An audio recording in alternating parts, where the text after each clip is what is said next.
السلام علیکم ورحمۃ اللہ وبرکاتہ۔ نماز پڑھتے ہوئے نبی پاک صلی اللہ علیہ وسلم نے توجہ دلائی ہے کہ انسان جب دو سجدوں کے بیچ میں بیٹھے، جس میں انسان نے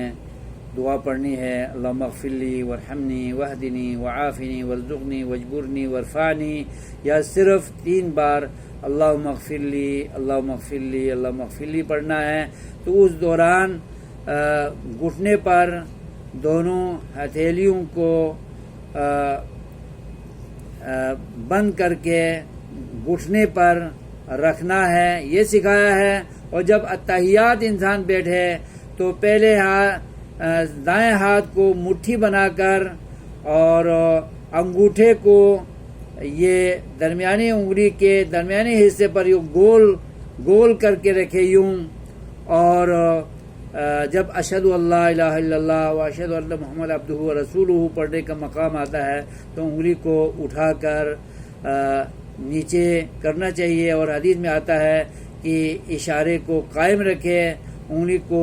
سیدھا کر کے رکھے تھوڑا جھکا کر، جس سے انسان یہ اقرار کر رہا ہے، یہ اعتراف کر رہا ہے، شہادت دے رہا ہے کہ اللہ ایک ہے، وحدہ لا شریک ہے، اس کا کوئی شریک نہیں ہے، اس کا کوئی ہمسر نہیں ہے۔ یہ فلسفہ ہے۔ تو یہ طریقہ ہے، مٹھی بنانا ہے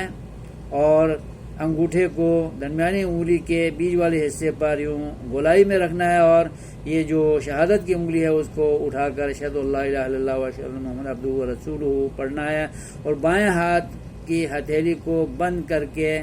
یعنی انگلیوں کو کھلا نہیں چھوڑنا ہے اور گھٹنے پر رکھنا ہے۔ بہت سے لوگ غلطی کر کے دونوں ہتھیلیوں کو گھٹنے پر ایسے ہی رکھ لیتے ہیں، اور یا دونوں ہاتھوں کو مٹھی بنا لیتے ہیں۔ ایسا نہیں، بائیں ہاتھ کو پھیلا کر انگلیوں کو بند کر کے گھٹنے پر رکھے، اور دائیں ہاتھ کو مٹھی بنا کر انگوٹھے کو درمیانی والے انگلی کے درمیانی حصے میں یوں گول کر کے رکھے، اور اشہد اللہ الہ الا اللہ و اشہد ان محمد عبدہ و رسولہ پڑھتے ہوئے شہادت کی انگلی کو اوپر اٹھا کر نیچے جھکائے، تاکہ اللہ کی توحید کا اقرار وہ اس طریقے سے کر رہا ہو۔ اللہ ہمیں سمجھ دے اور دین سیکھنے کی توفیق عطا فرمائے۔